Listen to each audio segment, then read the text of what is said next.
నమస్కారం అండి, grand kitchen స్వాగతం. ఈరోజు మన అమ్మమ్మ గారి చేతి వంట మరి మజ్జిగ మిరపకాయలు లేకపోతే చల్ల మిరపకాయలు తీసుకుందాం. అది ఎలా తీసుకుందామంటే మొట్ట మనం మజ్జిగలో మిరపకాయలు అన్ని కాట్లు పెట్టి ఊరేసినాం. ఇలా ఊరేసి ఇక్కడ ఆరేసినాం. దీన్ని మనం ఇలా తీసుకుందాం. ఇందులో జీలకర్ర మెంతి పొడి ధనియా పొడి కలిపి ఇలా తీసినాం. ఇలా కోసి మనం ఇలా కాట్లు పెట్టి 3 రోజులు నానబెట్టినాం. 3 days ఈ మజ్జిగలో నానబెట్టి దీంట్లో మనం ఒక్కొక్కటి తీసి పొద్దున్న లేసి ఇలా ఎండేస్తున్నాం. ఇలా అన్ని మజ్జిగ వెళ్ళి ఇలా ఎండేసినాం. ఇప్పుడు ఇవి ఎండాలి.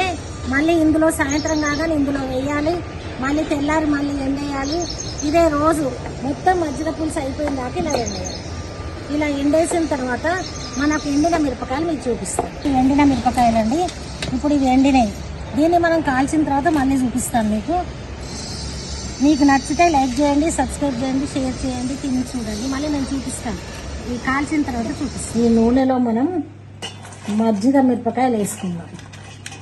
ఈ మజ్జిగ మిరపకాయలు మనం 3 రోజులు ఉప్పేసి ధనియా పొడి జీరా పొడి వేసి నానబెట్టి మిరపకాయలన్నీ కట్ చేసి ఇట్లా మనకు మసాలా మిరపకాయలాగా ఇట్లా కట్ చేసి బజ్జి మిరపకాయలాగా అందులో వేసి 3 రోజులు నానబెట్టిన తర్వాత ఎండినవి ఇప్పుడు దీన్ని మనం వేపుకుందాం.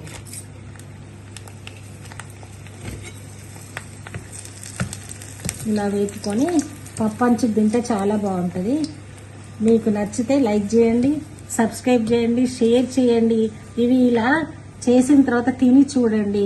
Thank you. ఇవి ఎంత బాగా వచ్చినాయి చూడండి. Thank you.